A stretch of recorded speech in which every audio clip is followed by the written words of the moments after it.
ಎಂತ ಸ್ಲೋಗನ್ ಕೊಟ್ಟಿದ್ದಾರೆ ನಮಗೆ, ಎಂತ ಸ್ಲೋಗನ್ ಕೊಟ್ಟಿದ್ದಾರೆ ನಮ್ಮ ಹೋರಾಟನ ಬಲಪಡಿಸೋದಿಕ್ಕೆ. ಇನ್ನು ಎಷ್ಟು ದಿನ ನಾವು ಎರಡನೇ ದರ್ಜೆಯ ಪ್ರಜೆಗಳಾಗಿ ಬದುಕಬೇಕು?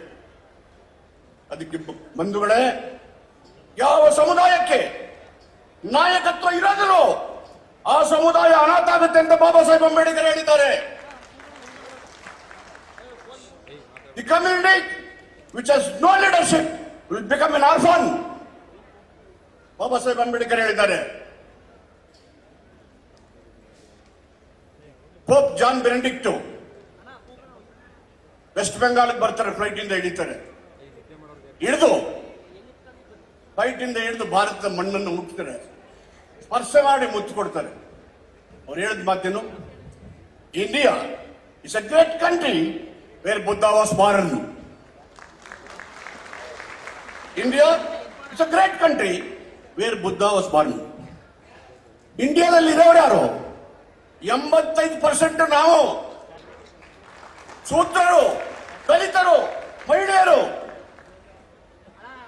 ಬುದ್ಧ ಮಹಿಳಾ ಬಿಕ್ಕುಗಳ ಸಂಘನ ಕಟ್ತಾರೆ, ಮಹಿಳಾ ಬಿಕ್ಕುಗಳ ಸಂಘನ ಸ್ಥಾಪನೆ ಮಾಡ್ತಾರೆ. Against gender discrimination and exploitation. ಬಂಧುಗಳೇ, ಇಂದು ಮೈಸೂರಿನ ಪ್ರಜ್ಞಾವಂತ ಯುವಕರು ಅಂಬೇಡ್ಕರ್ ಜೀವನ ಜ್ಯೋತಿಯನ್ನ, ಅವರ ಮಾರ್ಗದಲ್ಲಿ ಅನುಸರಿಸಬೇಕಾದ ನಿರ್ಧಾರಗಳನ್ನ ವೈಜ್ಞಾನಿಕವಾಗಿ ಮತ್ತು ವೈಚಾರಿಕತೆಗೆ ಮಾಡದೆ ಹೋದ್ರೆ time and again we are going to subject for exploitation. Time and again we are subject to exploitation. ನಾವೆಲ್ಲ ಎಚ್ಚೆತ್ತು ಅಂಬೇಡ್ಕರ್ ನಮಗೆ ಮಾರ್ಗವನ್ನು ತೋರಿಸಿದ್ದಾರೆ. ಬುದ್ಧ ನಿಮಗೆ ನೀವೇ ಗುರು, ನಿಮಗೆ ನೀವೇ ಬೆಳಕು ಅಂತ ಹೇಳಿದ್ದಾರೆ. ಎಲ್ಲೂ ಹುಡುಕಬೇಡಿ, ನಿಮಗೆ ನೀವೇ ಗುರು, ನಿಮಗೆ ನೀವೇ ಬೆಳಕು. ಎಲ್ಲಿ ಹುಡುಕಕ್ಕೆ ಹೋಗ್ತಾರೆ ಗುರುನ? ಎಲ್ಲಿ ಹುಡುಕ್ತಾರೆ ಬೆಳಕಿನ? ಇಲ್ಲೇ ಇದೆ. ಇದು ಸರಿಯಾಗಿ ಅರ್ಥೈಸ್ಕೊಳ್ಳಿ.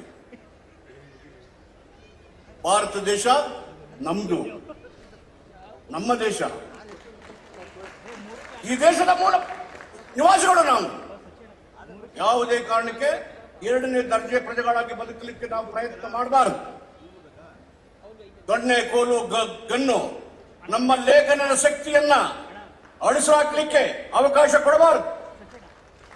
ಸಂಘಟನಾತ್ಮಕ ಹೋರಾಟ ಮೂಲಕ ಬುದ್ಧನ ಮಾರ್ಗದಲ್ಲಿ ನಡೆಯೋದಕ್ಕೆ ಅಂಬೇಡ್ಕರ್ ಅವರು ಹೇಳಿದ್ದಾರೆ. ಮೀನಾಕ್ಷಿಪುರಂನಲ್ಲಿ ಅಸ್ಪೃಶ್ಯರನ್ನ ಮಠಕ್ಕೆ ಪ್ರವೇಶ ಮಾಡದಿದ್ದಾಗ 100 ಕುಟುಂಬಗಳು ಮತಾಂತರಕ್ಕೆ ಎಣೆಯಾದರು. ಅಲ್ಲಿಯ ಗುರುಗಳು ಬಂದು ಕ್ಷಮೆ ಕೇಳಿ ನಾವು ಆ ಥರ ಮಾಡಲ್ಲ ಅಂತೇಳಿ ಇತಿಹಾಸದಲ್ಲಿ ನಿರ್ಮಾಣ ಆಗಿದೆ. ಈ ರೀತಿಯ ಭದ್ರವಾದಂಥ ನಿಲುವನ್ನ ವೈಜ್ಞಾನಿಕ ಮತ್ತು ವೈಚಾರಿಕ ಆಲೋಚನೆಗಳ ಮೂಲಕ ಬುದ್ಧನನ್ನ, ಅಂಬೇಡ್ಕರ್ನ, ಬಸವಣ್ಣನನ್ನ, ಅವರ ಚಿಂತನೆಗಳನ್ನು ಮೈಗೂಡಿಸಿಕೊಂಡು ಸೈದ್ಧಾಂತಿಕವಾಗಿ ಬಲಯುತವಾದಂಥ ಪ್ರಜೆಗಳಾಗುವುದು ನಮ್ಮ ಉದ್ದೇಶ. ನಮ್ಮ ಗುರುಗಳು ಬಂದರು,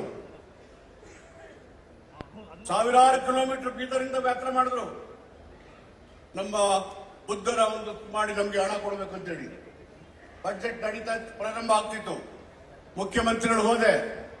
ಈ ರೀತಿ ಎಲ್ಲ ನಮ್ಮ ಸಮಾಜದ ಎಲ್ಲ ಪಂಚೇಜ್ಗಳು ಹೋರಾಟಗಳು ನಡೆದಿದ್ದಾರೆ. ಬುದ್ಧನ ಅಭಿವೃದ್ಧಿ ಮತ್ತು ವಿಚಾರಗಳ ಪ್ರಚೋದನೆಗೆ ಹಣ ಕೊಡಬೇಕು. 100 ಕೋಟಿ ರೂಪಾಯಿನ ಬಜೆಟ್ ಅಲ್ಲಿ ಒದಗಿಸಿಟ್ಟಿದ್ದಾರೆ. 100 crores. ಸನತಿಯಲ್ಲಿ ಉತ್ಖನನ ಪ್ರಾಧಿಕಾರ, ಉತ್ಖನನ ಅಂದ್ರೆ ಅಗೇನು ಕಲ್ಪಿಸಲ್ಲಿ ನಮ್ಮ ಇದರಲ್ಲಿ ನಳಂದದಲ್ಲಿ ಮತ್ತು ಬೆಂಗಳೂರಿನ ಬೌದ್ಧದಲ್ಲಿ ಬುದ್ಧನ ಎಲ್ಲ ಡಿಜಿಟಲೈಸೇಷನ್ ಮಾಡೋದಕ್ಕೆ 1 ಕೋಟಿ ಕೊಡಬೇಕು ಅಂತ ಹೇಳಿದ್ದಾರೆ. 1 ಕೋಟಿ ಟು ಡಿಜಿಟಲೈಸ್ ಅದನ್ನು ಮಾಡಿದ್ದಾರೆ. ಮತ್ತು ಬೆಂಗಳೂರಲ್ಲಿ 25 ಎಕರೆ ಜಮೀನು ಬೆಂಗಳೂರು ಯೂನಿವರ್ಸಿಟಿಯಲ್ಲಿ ದೇಶದಲ್ಲಿ ಅತಿ ಎತ್ತರದ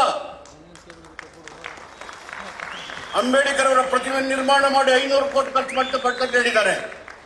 25 ಎಕರೆ ಕೊಡಬೇಕು ಅಂತ ನಾನು ಅವರು ಮೀಟಿಂಗ್ ಮಾಡಿದ್ದೀವಿ. ಒಳ್ಳೆ ಮ್ಯೂಸಿಯಂ.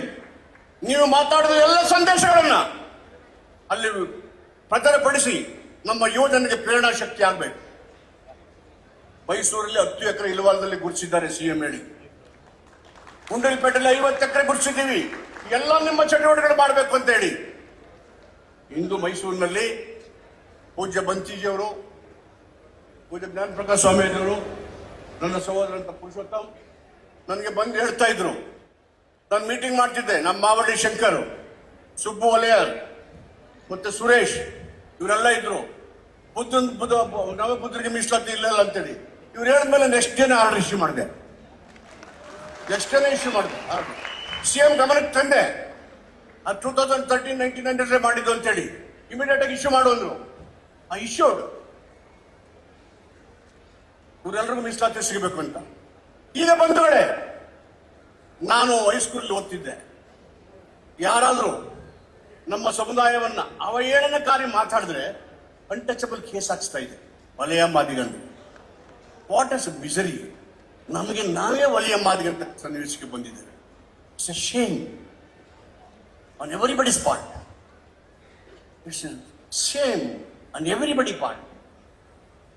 ಮುಂದಿನ ದಿನ ಇಂಥ ಅಪಮಾನಗಳ ಪದಗಳನ್ನು ಬಳಸ್ತಿದ್ದ ರೀತಿಯಲ್ಲಿ ಎಲ್ಲ ಚಿಂತಕರು, ಯುವಜನರು, ಹೋರಾಟಗಾರರು ಪರ್ಯಾಯ ಪದಗಳನ್ನು ಬಳಸಲಿಕ್ಕೆ ಅಂಬೇಡ್ಕರ್ ಅವರು ಗಾಂಧೀಜಿ ನಮ್ಮನ್ನು ಹರಿಜನರು ಅಂತ ಹೇಳಿದ್ರೆ ಜಗಳಕ್ಕೆ ಬಿಡ್ತಾ ಇದ್ರು. Why should we become Harijan? Why should we Mister Gandhi? Why should we become Harijan? ಬಸವಲಿಂಗಪ್ಪನವರು ಪರಿಶಿಷ್ಟ ಜಾತಿ ಪರಿಶಿಷ್ಟ ಬಿಡ್ತರು. ನಿಮ್ನ ಜಾತಿ ಮತ್ತು ನಿಮ್ನ ವರ್ಗಗಳು ಅಂತ ಹೇಳ್ತಾ ಇದ್ವಿ. Today we are leading to a miserable condition by hating and degrading by ourselves. ಬಂಧುಗಳೇ, ಇವೆಲ್ಲವೂ ಅತ್ಯಂತ ನೋವಿನ ಸಂಗತಿ. ಇಷ್ಟೆಲ್ಲ ನಡುವೆ 27 ವರ್ಷ ಜೈಲನ್ನು ಅನುಭವಿಸಿದಂತ ನೆಲ್ಸನ್ ಮಂಡೇಲಾ ಅವರು ಭಾರತಕ್ಕೆ ಬಂದಾಗ ಕೊಡುಗೆಯನ್ನು ಕೇಳ್ತಾರೆ. Please give me the Indian constitution return by Baba Saheb Ambedkar ಅಂತ. Please give me the Indian constitution return by Baba Saheb ಅಂತ ಹೇಳ್ತಾರೆ.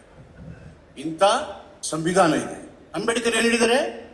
ಪ್ರತಿಮೆಯಲ್ಲಿ ದೇಶದ ಜನರು ನನ್ನನ್ನು ನೋಡೋದಕ್ಕೆ ಸಾಧ್ಯ ಇಲ್ಲ, ನಾನು ಈ ದೇಶದ ಜನ ಕಾಣೋದು ನನ್ನ ಸಂವಿಧಾನದಲ್ಲಿ ಅಂತ ಹೇಳಿದ್ದಾರೆ. ಇದನ್ನ ಮನವರಿಕೆ ಮಾಡೋದು, ಅವರ ಕಣ್ಣನ್ನು ತೆರೆಸೋದು, ಸ್ವಾಭಿಮಾನದ ಬದುಕನ್ನು ಕಂಡುಕೊಳ್ಳೋದು, ಇವೆಲ್ಲವೂ ನಮ್ಮ ಕೈನಲ್ಲಿದೆ. ಆ ಒಂದು ಸಾಮಾಜಿಕ ನ್ಯಾಯದ ರಥವನ್ನ ಎಳಿಲಿಕ್ಕೆ ಒಗ್ಗಟ್ಟಾಗಿ ಹೋಗೋಣ. ಎಲ್ಲ ಸೂತ್ರ, ನಾಟ್ ಓನ್ಲಿ ದಲಿತ್ಸ್. ಅಂಬೇಡ್ಕರ್ ಹೇಳಿದ್ದು all Shudras in the country must unite. Because ಈ ದೇಶದ ಮೂಲ ಪ್ರಜೆಗಳು ನಾವು. ಆ ಕಾರಣಕ್ಕೆ ಇಂಥ ಐತಿಹಾಸಿಕವಾದಂಥ 2 ದಿನಗಳ ಕಾರ್ಯಕ್ರಮವನ್ನು ಮಾಡಿದಿರಿ. ನನ್ನ ಸಂಪೂರ್ಣವಾಗಿ ನನ್ನ ಸಹಕಾರ, ಬೆಂಬಲ ಈ ಚಳವಳಿಗಳಿಗೆ ಇದ್ದೇ ಇದೆ. ಮುಖ್ಯಮಂತ್ರಿಗಳ ಸಂಪೂರ್ಣವಾದಂಥ ಬೆಂಬಲ ಇದೆ. ಇದನ್ನ ಯಶಸ್ವಿಯಾಗಿ ರಾಜ್ಯದ ಉದ್ದಗಲಕ್ಕೆ ಕೊಂಡೊಯ್ಯುವ ಜೊತೆಗೆ ದೇಶದ ಮೂಲೆ ಮೂಲೆಗೆ ತಲುಪಿಸೋಣ. Preamble of the constitution is reaching every nook and corner of the country. Launched by Karnataka government, headed by Siddharamaiah and H.C. Madhavappa.